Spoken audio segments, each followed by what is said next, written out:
Hello, my beautiful souls. Welcome sa ating tarot reading sessions. Keep in mind, general reading po ito. Maaaring mag-resonate, maaaring hindi.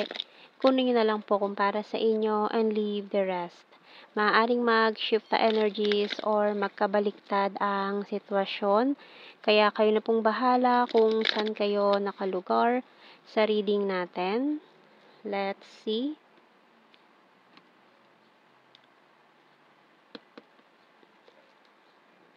So we have here the Eight of Pentacles, the Queen of Cups, Seven of Pentacles, and the Four of Swords.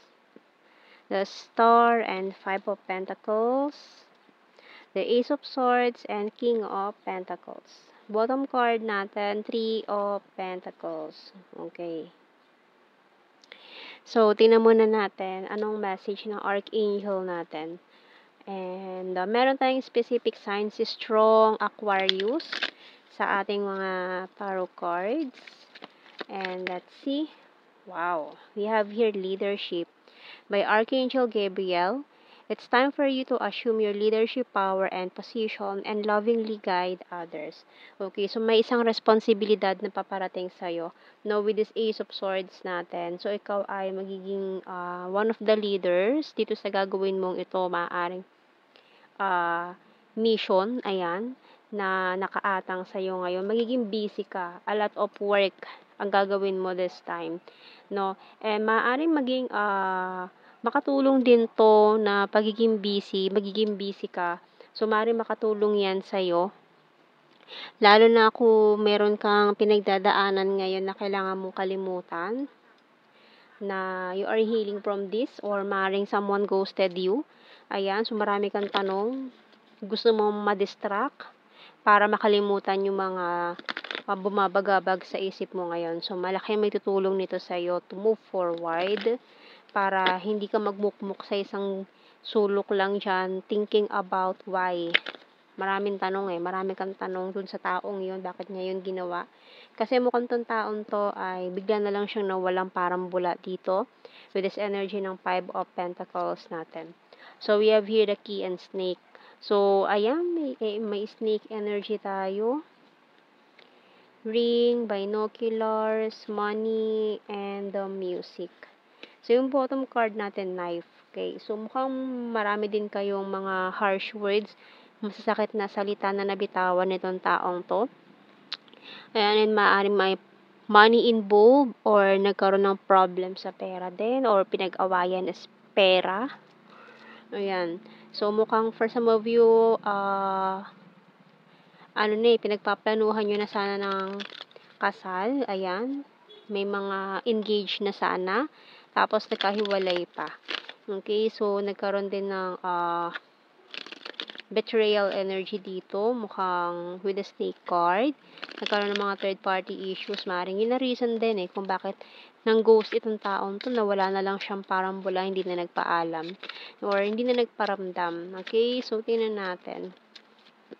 Moving forward. So ito ka na moving forward ka na Kumbaga ready ka na for this new beginning na ipagkakaloob sa iyo You're my strength. I want you back. You're my inspiration. There's for some of you, itong taong to, maaaring magparamdam siya very soon. Ayan, na this person want you back.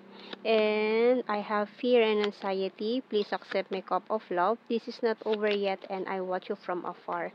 So, itong taon to, maaaring kung long distance kayo, pinagmamasdan ka pa rin yan. No, kahit na hindi kanya na kinakausap, kahit pa ng ghost na itong taong to, you're so sexy, bottom card natin. And at the same time, energy ng person dito, new person. May energy ng new person coming in, and this person from the past na maaring yung reason kung bakit gusto mo makalimot, gusto mo magpaka-busy, isubsoban sarili sa trabaho. And at the same time, itong new person coming in na maaring makilala mo in your itong sa gagawin mo na venture, business, or kung ano man to na magiging leader ka in this group, ganyan. So, maaaring one of the group one of the person na makakasalamuha mo in this new journey, ayan, or sa work. So, tingnan pa natin. You don't know how hard it was to let you go. And at the same time, sisirain na naman itong taong to from the past, yung peace of mind mo, no? Na parang umu-okey ka na, nakaka-move on ka na, and at the same time, manggugulo pa rin 'yan. Taong yun, sabihin, "This is not over yet between you and this person." So, kung talagang ayaw mo na rin sa taong yun, nakapag-decide ka na to move on, and itong new coming person na ang pipiliin mo ay foreclosure na lang siguro yung magiging usapan niyo ng taong yun. So, depende na sa inyo yan. So, we have here, you and I, we're too young. And tong new person na to, mukhang kilala nyo na since childhood. I hid who I'm really am from you. I don't react when people mention you. I left you before you could leave me.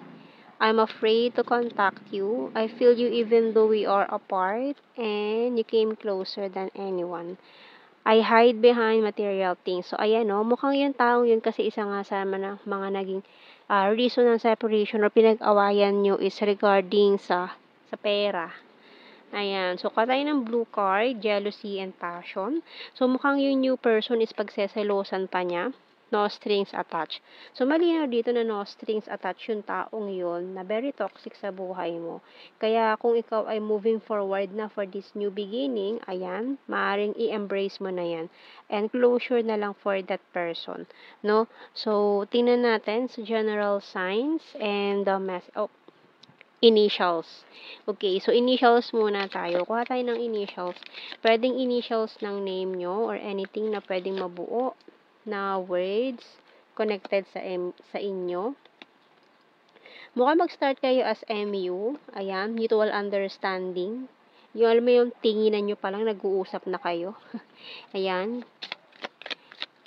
X and Q, maring ito King and Queen. So, maaaring kayo pala talaga divine counterpart nitong new person coming in. Meron tayong E, H, C, Z, and E. YT, maring YouTube. Ayan, dito sa YouTube, kayo may special moment, ganyan, and letter I, bottom card. So, let's see, general signs and messages tayo. So, we have here number 4, mountain card and green minded. So, keywords na lang to, ha, hindi na natin kailangan i-explain. Food lover, funny, August, birthmark, soon, and neighbor. January. So, pwede maging neighbor mo siya, no? Baka lumipat siya sa inyong subdivision or dyan sa inyong barangay, maging magkapit-bahay pala kayo nang hindi mo alam, 'di ba? At dun kayo mag-meet or mag-meet kayo sa work tapos biglang naghanap siya ng bagong lilipatan malapit sa inyo siya tumira, 'di ba? So mga ganong ano yan, scenario. Sweet, shy at first, October, pwedeng October 5, runner card, lake, and kasi may mga tinatakbuhan. Siguro parehas kayo may tinatakbuhan nitong taon to and magmi-meet kayo in this situation na may tinatakbuhan kayo parehas, no? And then sa kayo magtatakbo. So we have here quiet person, ex-lover, maring mga ex-lover nyo parehas yung tinatakbuhan kasi mga toxic na. Ayaw nyo nang balikan pero kinukulit pa kayo. Fire sign, Aries, Leo, Sagittarius, and party animal. So, yan ang ating reading, my beautiful souls. Thank you for watching. Take care and God bless. See you in our next reading, guys. Bye-bye.